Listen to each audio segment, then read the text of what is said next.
ಕೊನೆಗಾರ್ ಚಂದ್ರಣ್ಣ ಹೇಳದ್ ಕೊನೆ ಹಾಕ್ತಿದ್ರೆ ನಮ್ಮನೆ ಉಮೇಶ ಹಾಕ್ತಿದ್ದಿದ್ ಕ್ಯಾಚು ಯಾವ ಧೋನಿಗೂ ಕಮ್ಮಿ ಇಲ್ಲ ಬಿಡಿ. ಗ್ಯಾಪ್ ಅಲ್ಲೇ ಹಂಚಿನ ಒಡ್ಡಲ್ ಗಲೀಜ್ ಮಾಡೋ ಪಾರಿವಾಳ ಹೊಡೆಯಕ್ಕೆ ಸೇರೆಗಾರ್ ಮಂಜಣ್ಣ ಓಡಾಡ್ತಿದ್ರೆ ನಮ್ಮನೆ ನಾಯಿಗಳು ನಮ್ಗೊಂದ್ ಪಾಲ್ ಸಿಗ್ಬೋದಾ ಅಂತ ಹಿಂದೆ ಮುಂದೆ ಓಡಾಡ್ತಿದ್ವು. ನಾನ್ ಹಿಂಗೆ ಗುಂಡೊಡೆಯಕ್ ಹೋಗಿ ಸಿಂಟೆಕ್ಸ್ ಹೊಟ್ಟೆ ಮಾಡಿ ಬೈಸ್ಕೊಂಡಿದ್ ನೆನ್ಪಾಗಿ ಈ ಆಟಕ್ ನಾನಿಲ್ಲ ಅನ್ಕೊಂಡು ಸುಮ್ನಾದೆ. ಸಂಜೆ ಆಗ್ತಿದ್ದಂಗೆ ಪಕ್ಕದೂರ್ ಉಬ್ಬೂರಲ್ಲಿ ದೇವ್ರ ಕಾರ್ಯಕ್ಕೆ ನಾನು ಅಪ್ಪ ಹೋಗ್ತಿದ್ರೆ ಮೇಲ್ನೂರ್ ಹತ್ರ ನಾಗಪ್ಪಣ್ಣ ಅವ್ನ ನಾಯಿ ಜೊತೆ ಚಾಟ್ರಿ ಬಿಲ್ ಹಿಡ್ಕೊಂಡು ಗದ್ದೆಲ್ ಮಂಗ ಬಂದಾವೆ ಅಂತ ವೀರಾವೇಶದಲ್ಲಿ ಹೋಗ್ತಿದ್ದ.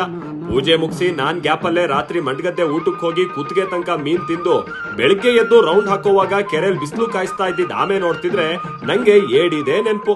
ಏಡಿ ಆಸೆಲೆ ಕುಣಿ ಹಾಕಿದ್ ಜಾಗದ ಕಡೆಗೆ ಹೊರಟ್ರೆ ಮಿಸ್ ಇಲ್ದೆ ಮಾರ್ನಿಂಗ್ ವಾಕ್ ಹೋಗೋ ಕೇಶವಣ್ಣ ಸಿಕ್ಕಿ ನಾಗಪ್ಪಣ್ಣ ಇಲ್ಲೇ ಕೃಷ್ಣಪ್ಪ ಗೌಡ್ರು ಮನೇಲಿದ್ದಾನೆ ಅಂತ ಕೈ ತೋರ್ಸಿದ್ರು. ಒಳಗೋದ್ರೆ ನಾಗಪ್ಪಣ್ಣ ಮತ್ತೆ ಲಾಯರ್ ಪಾಪಣ್ಣ ಅಡಿಕೆ ತಟ್ಟಿ ಎತ್ತಿಡ್ತಾ ಇದ್ರೆ ಕೃಷ್ಣಪ್ಪಣ್ಣ ಅಡಿಕೆ ಒಲೆಗ್ ಬೆಂಕಿ ದೂಡ್ತಿದ್ರು. ಅವ್ರ ಮನೆ ಸತ್ಕಾರ ಸ್ವೀಕರಿಸಿ ಅವ್ರದೇ ಗದ್ದೆ ತುದಿಲ್ ಕುಣಿ ಹಾಕಿದ್ ವಿಷಯ ತಿಳಿಸಿ ನಾನು ನಾಗಪ್ಪಣ್ಣ ಗದ್ದೆ ಬೇಲಿ ದಾಟಿ ಕುಣಿ ಎತ್ತುದ್ರೆ 2 ತೊಳೆ ಮೀನ್ ಬಿಟ್ರೆ ಮತ್ತೇನೂ ಇರ್ಲಿಲ್ಲ. ರಾತ್ರಿನೂ ಮೀನು ಇಲ್ಲೂ ಮೀನಾ ಅಂತ ವಾಕರ್ಸ್ಕೊಂಡು ವಾರದಿಂದ ಕುಣಿ ಹಾಕಿದ ಜಾಗದಲ್ಲೇ ಹಾಕ್ತಿದ್ರೆ ಏಡಿ ಎಲ್ ಸಿಗ್ತಾವೆ ಅಂತ ಇಬ್ರು ಹೆಪ್ಮರಲ್ಲೇ ಮನೆಗ್ ಬಂದ್ವು. ನಾಗಪ್ಪಣ್ಣನ್ ಶಿಕಾರಿ ಕತೆ ಇವೇ ಆತು ಅಂತ ಗಿಜ್ಜಕ್ಕ ಅಮ್ಮ ಅಡ್ಗೆ ಮನೆಯಿಂದ ಕಾಫಿ ಹಿರ್ತಾ ಕಿಂಡಲ್ ಮಾಡ್ತಾ ಇದ್ರೆ ಬಾಯಿ ತುಂಬಾ ಎರಡ್ಕೆ ಹಾಕೊಂಡಿದ್ ನಾಗಪ್ಪಣ್ಣ ಮುಸಿ ಮುಸಿ ನಗ್ತಿದ್ದ.